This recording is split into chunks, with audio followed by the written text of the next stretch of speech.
إذا توقف الشحن البحري فعلى نصف العالم أن يستعد للموت جوعاً، والنصف الآخر سيتجمد برداً.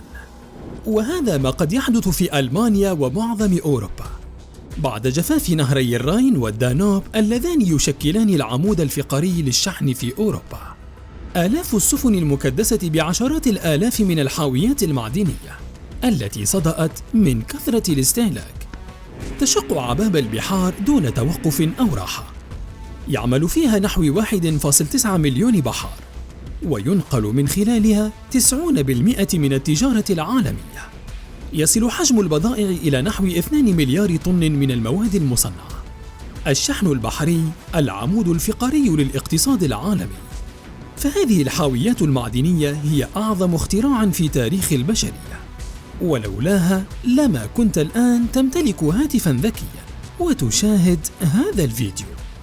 ليس هذا فقط، فمعظم ما تستخدمه في حياتك، الأحذية والملابس والطعام والتكنولوجيا والوقود، كل ذلك لن يكون متاحاً في حال تعطل الشحن عبر البحار. وإذا كنت الآن تدفع أسعاراً أكثر مقابل أن تحصل على خدمات كانت أرخص قبل سنتين، وتقول أن السبب فيروس كورونا أو الحرب الروسية الأوكرانية، هي أسباب كافية نعم، لكننا نتحدث هنا عن واحد من أهم الأسباب في التضخم العالمي الحاصل. تخيل قبل سنتين كان سعر شحن الحاوية $2000 فقط، والآن ارتفع 10 أضعاف ويكاد يتجاوز $20,000.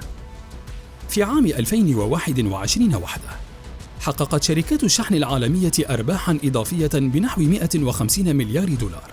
ارتفاع أسعار الشحن بشكل جنوني تزامن مع تأخير في المواعيد وتقديم خدمات ذات جودة سيئة. أسباب كثيرة أدت إلى ذلك، منها ندرة الحاويات وزيادة الطلب على المواد المصنعة بالرغم من ارتفاع الأسعار. وفي أسباب ما سبق نروي لكم الحكاية بالتفصيل، ولكن قبل أن نبدأ ندعوكم للاشتراك بالقناة وتفعيل زر الجرس لكي يصلكم جديدنا أول بأول. العمود الفقري للاقتصاد العالمي. يعد الشحن عبر المحيطات أحد أقدم الطرق وأكثرها ملائمة لنقل البضائع في جميع أنحاء العالم، وذلك بسبب التكلفة المنخفضة والكمية الضخمة التي يتم نقلها مرة واحدة. وبالرغم من وجود أساليب حماية متطورة، إلا أن القراصنة ما زالوا يشكلون خطراً حقيقياً على السفن، حيث أنه هناك سفينتان يسرقهما القراصنة كل يوم، لأن ما يقرب من 33% من سفن الشحن ليس لديها أي وسيلة للاتصال بالعالم الخارجي أثناء وجودها في المحيط. أما عن عدد السفن التجارية التي تغطي الماء فهناك ما يقرب من 55,000 سفينة، 28,000 منهم لنقل البضائع، وبقية السفن لنقل النفط والغاز، وهناك نحو 4,000 سفينة لنقل المسافرين. يبلغ عدد البحارة نحو 1.9 مليون، 98% منهم بحارة ذكور، وثلثهم من الفلبين. تعد خطوط ميرسك الدنماركية من أكبر شركات الشحن في العالم، حيث تشغل لوحدها 713 سفينة. ويأتي خلفها في المرتبة الثانية شركة البحر المتوسط للشحن البحري، وهي شركة سويسرية تشغل 591 سفينة. يتم نقل البضائع في حاويات يتراوح حجمها عادة بين 20 و40 قدماً. هناك نوعان رئيسيان من تعبئة الحاوية. النوع الأول هو حمولة حاوية كاملة FCL، مما يعني أن الشحنة تستهلك كل سعة الحاوية. والنوع الثاني هو التحميل الجزئي، ويشار إليه باسم LCL. يمكن لأكبر سفينة أن تنقل ما يصل إلى 18,000 حاوية.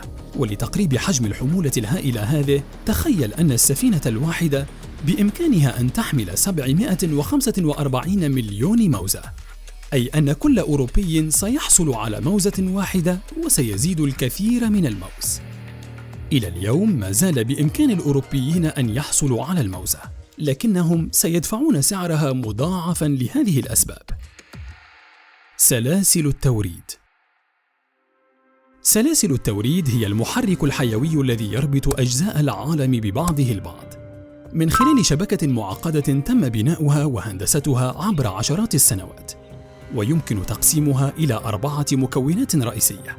شخص ما لديه منتج يصنعه، يتم شحن هذا الشيء إلى العالم.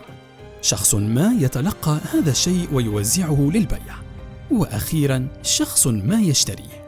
هذا هو سيناريو العالم المثالي المتمثل بسلاسل التوريد، لكن مع النقص المستمر والمتصاعد في الحاويات، فإن هذه المثالية قد تكون في مهب الريح. شكل النقص في حاويات الشحن أحد أكبر تجاعيد سلسلة التوريد، ويمكن ربط ندرة الحاويات بشكل مباشر بفترات التسليم الطويلة وتكاليف الشحن والنقل المرتفعة. وارتفاع في الأسعار تزامن مع زيادة في الطلب، وهو أمر غير معتاد، فعندما ترتفع الأسعار تنخفض القدرة الشرائية، فينخفض الطلب على المعروض وتعود الأسعار لطبيعتها. لكن ليس هذا ما حدث، حيث أن الولايات المتحدة تسببت بتغير هذا القانون وساهمت بزيادة التضخم، وذلك بسبب خطة وافق عليها الرئيس الأمريكي جو بايدن، ودخلت حيز التنفيذ في عام 2021. تقضي الخطة بتقديم مساعدات اقتصادية بقيمة 1.9 تريليونات دولار، وذلك لمساعدة الأمريكيين المتضررين من فيروس كورونا. هذه الأموال الهائلة الإضافية التي تلقاها الأمريكيون جعلتهم يطلبون المزيد من البضائع والمنتجات، وخاصة الصينية، وزاد استهلاكهم بشكل جنوني، مما أدى إلى ارتفاع الطلب على المواد وبالتالي زيادة في الأسعار. لكن ما علاقة هذا بالحاويات؟ إليك الإجابة. ندرة الحاويات والبحارة. مع انتشار فيروس كورونا أغلقت البلدان حدودها، وتوقفت العجلة الاقتصادية بعد إغلاق المصانع أبوابها بشكل مؤقت. وكانت آسيا وخصوصاً الصين أول دولة تصاب بالوباء، وهي أيضاً أول من تعافى، وبالتالي استأنفت الصين الصادرات في وقت أبكر من بقية العالم. لكن الدول الأخرى كانت لا تزال تتعامل بقيود صارمة، وهذا يعني أنه لا يوجد عدد عمال كاف في الموانئ، فكانت تضطر السفن إلى تفريغ حمولتها في الموانئ الأجنبية دون أن تحمل الفوارغ بسبب نقص العمال والبطء في عمليات التخليص الجمركي. وبهذا فإن سفن الشحن كانت تعود فارغة إلى الصين على وجه السرعة لتنقل البضائع مجددا بسبب الطلب العالمي المرتفع، وخاصة الأمريكي، ولتحقيق أرباح إضافية. ولأن الصين ترسل لأمريكا بضائعا أكثر مما ترسله الأخيرة، أدى ذلك إلى نقص حاد في الحاويات الفارغة في الموانئ الصينية، ومقابل كل 100 حاوية ترسل إلى الولايات المتحدة لا يعود منها سوى 40 فقط. فالبضائع المكدسة في الموانئ الصينية عليها أن تنتظر شهورا لكي يتم نقلها. وتكرر هذا السيناريو مع معظم دول العالم، أدى ذلك في النهاية إلى تواجد ملايين الحاويات الفارغة في غير أماكنها، وبسبب القيود الصارمة التي فرضتها الدول لمحاربة الوباء.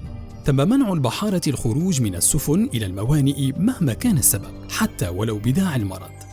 هذا الأمر جعل من البحارة يأخذون إجازات لا يعودون إلى عملهم خوفاً على حياتهم، خاصة أن معظمهم بقي على متن السفن في البحار لمدة تزيد عن السنة.